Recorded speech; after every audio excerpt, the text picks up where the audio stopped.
예, 오늘 도착한 첫 번째 역은 반도체역인데요. 예, 이 스토리 유창희 본부장님이 오셨습니다. 어서 오십시오. 안녕하십니까. 반도체역인데 가로 열고 엔비디아입니다. 그렇죠? 그동안은 사실 미국 시장의 나스닥 기술주의 강세를 7개 종목들이 떠받쳤는데 네. 지금은 이제 다 친구들 어디 가고 그죠? 네. 엔비디아만 이 시장을 떠받치고 있는데 그렇죠. 지난주인가 7% 한번 급등 좀 네. 쉬다가 또 어제 8% 급등 실적 앞두고 뭐 새로운 얘기가 나온 건 아니잖아요. 기대감으로 오른 건가요? 그쵸. 이제 내일 새벽이죠. 우리 내일 모레죠. 네, 내일 우리 시간은 모레 새벽이죠. 6시에 실적이 나오니까 좀 그거에 대한 기대감이 일단 전망이 다 좋은 것 같아요. 그러게요. 어느 네. 한 곳도 미스 날 것이라고 실적이 걱정된다라고 예상하는 곳이 단 한 군데도 없으니까요. 보통 이런 경우 드물기도 하거든요. 맞아요. 다만 이제 얼마나 서프라이즈한 실적을 발표할지 그리고 3분기 실적 가이던스가 얼마나 좋게 나올지에 대해서 다들 궁금해하고 있지 않을까 판단을 좀 하고 있습니다. 일단은 뭐 다들 2분기 실적에 대한 어떤 기대감으로 주요 증권사들이 엔비디아 목표치를 계속 상향을 하고 있고요. 또 최근에 나온 뉴스들 보면은 뭐 사우디라든지 UAE 쪽에서 AI용 GPU 구매 발표도 있었고 계속해서 AI라든지 뭐 이런 부분들의 투자가 계속 늘어나기 때문에 또 반도체 회사들이 HBM이라든지 관련된 투자를 또 늘린다고 하는 거 보니까 또 엔비디아가 또 수혜를 입을 수 있는 부분들이거든요.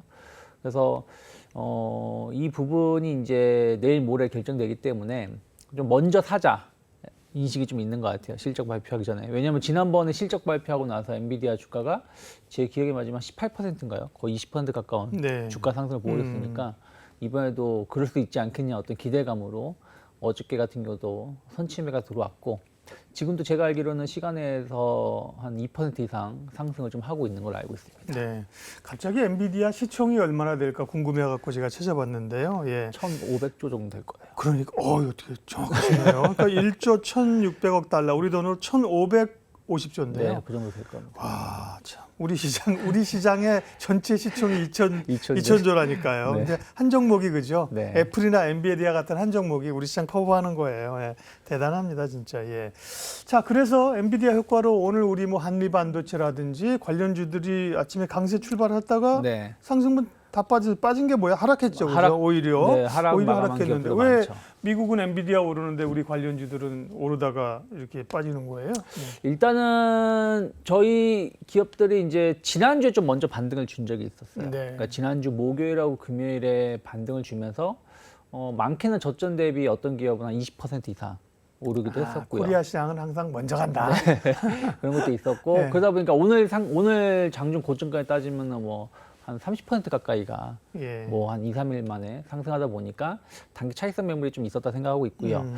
그리고 이제 엔비디아 실적은 어저께도 미국 시장을 보시면 엔비디아 테슬라가 8%대 급등세를 보여줬고요. 그렇죠. 그리고 그 메타는 스레이드가 웹 버전이 출시된다고 하면서 한 2%가 올라왔고 그리고 브로드컴은 M&A 관련해 가지고 연구에 승인했다고 해서 4%가 올라왔고요.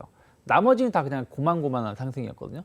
그러다 보니까 엔비디아는 엔비디아고 우리는 우리인가 아닌가라는 약간의 이제 평가가 일부 있었다라고 좀 보고 있습니다. 거기다가 이제 미국채 금리가 강세를 띠고 우리나라도 아침에 제 종가는 못 봤는데 개장하자마자 10년물 우리나라도 4%를 순간 돌파를 했었거든요. 예. 이런 부분들이 약간의 투자 심리를 조금 위축시키지 않았나 좀 판단을 좀 하고 있습니다. 네. 결국은 이제 엔비디아뿐만 아니라 반도체 업황이 좀 같이 좋아져야 되는 네. 거거든요. 지금 그동안 우리가 반도체 관련주 오른 것도 사실은 HBM 관련주만 올랐어요. 그렇죠? 네.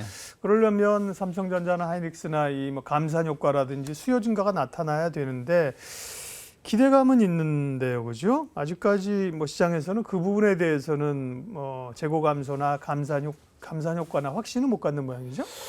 지금 아직까지도 좀 설왕설래하고 있는 것 같아요. 예. 이 뭐 작년 말 연초만 하더라도 상반기가 업황 바닥일 거라고 평가를 했는데 막상 상반기가 끝났음에도 불구하고 지금 9월 달마다도 반도체 가격이 하락세를 5%에서 좀 5% 이상 하락세를 보여줬다라는 것이죠. 그래서 그 이유 중에 하나가 이제 내구재 수요가 아직까지도 늘어나지 않고 있다라는 거죠. 뭐 내구재라는 건 다들 아시겠지만 스마트폰이라든지 PC나, 노트북, 네. PC 이런 것들이죠. 그래서 뭐 중국 경기가 여전히 좋지 못하고 미국 경기는 좋다고 하지만 유럽이라든지 뭐 다른 국가의 경기가 아직까지 썩 좋지 못하다 보니까 반도체 반도체 가격이 아직 바닥을 찍지 못하고 있고, 그러면 이게 조금 업황 바닥이 좀 지연된다라면 뭐 올 연말이나 내년 상반기가 될 수 있다라고 좀 평가를 하는 쪽이 있고요.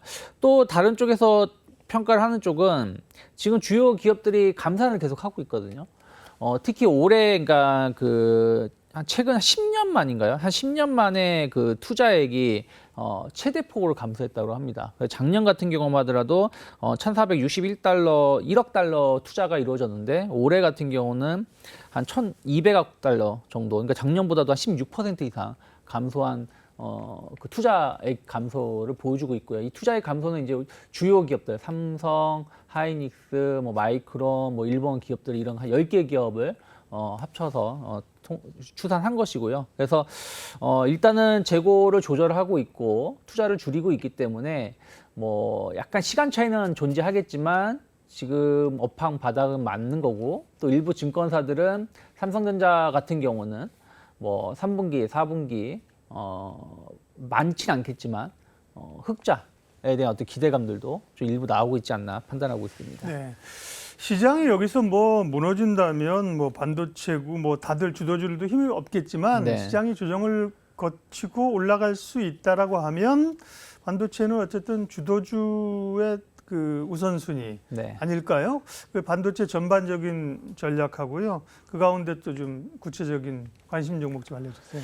전부 어쨌든 시장이 아직 조정이 지금 딱 완전히 끝난 건 아니라 보고 있어요. 네. 그러니까 약간의 이제 가격 조정은 나왔지만 좀 기간 조정이 필요하다 판단하고 있고, 뭐 그거에 대한 어떤 마무리는 뭐 이번 주보다는 다음 달 정도가 되지 않을까 생각을 좀 하고 있습니다. 이번 주가 아니라 다음 주가 아니라 다음 달. 네, 다음 달. 그러니까 8월 달은 약간의 기간 조정까지 본다면 전체적으로 조정 장세. 네. 그럼 8월 말부터 약간 모멘텀을 찾아간다 생각하고 있고, 그러면 결국엔 또 반도체 쪽이 조금 더 다른 섹터 대비해서는 좀 긍정적이지 않을까 판단하고 있고요. 또 이슈들이 계속 있다 생각하고 있어요. 뭐 엔비디아 실적에 대한 어떤 걱정은 없고, 계속해서 투자는 계속 이루어진다는 부분들, 또 우리나라도 이런 AI 관련된 플랫폼 서비스를 계속 출시를 하지 않습니까? 내일 모레 네이버가 하이퍼클로버 X를 서비스를 출시를 하고, 네. 뭐 NC소프트라든지 뭐 삼성 SDS, 뭐 KT, SK텔레콤, 카카오 모두 지금 하반기에 관련된 서비스를 출시하겠다고 하고 있고, 그러면 또 관련된 투자를 계속해서 확대를 할 수밖에 없기 때문에 관련된 기업들이 좀 주목을 받을 수 있다 생각하고 있는데, 저는 이제 반도체를 보신다라면 뭐 TFE 같은 경우도 나쁘지 않다 생각을 좀 하고 있어요. 뭐 하는 쪽이에요? TFE가 네. 쉽게 설명하면 ISC하고 네. 사업이 좀 비슷하다 보시면 될 것 같아요. IS는 후공정 뭐 네, 후공정 소켓 관련된 이런 거잖아요. 예. 사업을 하는데 두 회사의 지금 점유율이 비슷합니다. 비슷한데 ISC가 이제 SKC에 이제 인수가 되면서 아마 이제 기존의 삼성 물량을 TFE가 조금 더 받아갈 가능성이 높지 않을까. 그래서 이번에 HBM 삼성전자가 투자하는 것도 TFE가 같이 참여해서 투자를 좀 참여를 해서 사업을 진행하고 있고요. 그러면 소켓 사업 부분만 반사이익을 좀 기대하는 게 내년에 한 150억 정도 예상을 좀 하고 있고요. 그리고 삼성전기향 그 MLCC 테스트 장비도 지금 공급을 하고 있거든요. 이 부분도 내년 정도 되면은 한 100에서 150억 이상 매출 증가를 예상하고 있습니다. 그래서 이런 부분들 본다라면 최근에도 보면 주가가 그렇게 많이 하락하지 않았거든요. 다른 종목군데 하락할 때. 그러면 약간 시장의 기대감은 여전히 좀 남아있지 않나 판단하고 있습니다. 네. TF 요건 이제 뭐 HBM 관련주는 아니네요. 반도체 그죠? 전반적으로. HBM 네. 관련주로. 관련주예요? 관련주죠. TFE도? 네. 네. 그쪽에서 이제 후공정에서 검사해 준 그쵸, 쪽이에요. 네. 반도체는 역시 뭐 눈여겨봐야 될 섹터이고요. 그 가운데 관심주로 TFE를 다 영문으로 해놓으니까 도대체 뭐 하는 회사인지 이름만 보고는 알 수가 없어요. 그죠? 네. TFE를 관심 종목으로 말씀해 주셨고요. 다음 역으로 이동하겠습니다. 이로운 경제 채널 EBC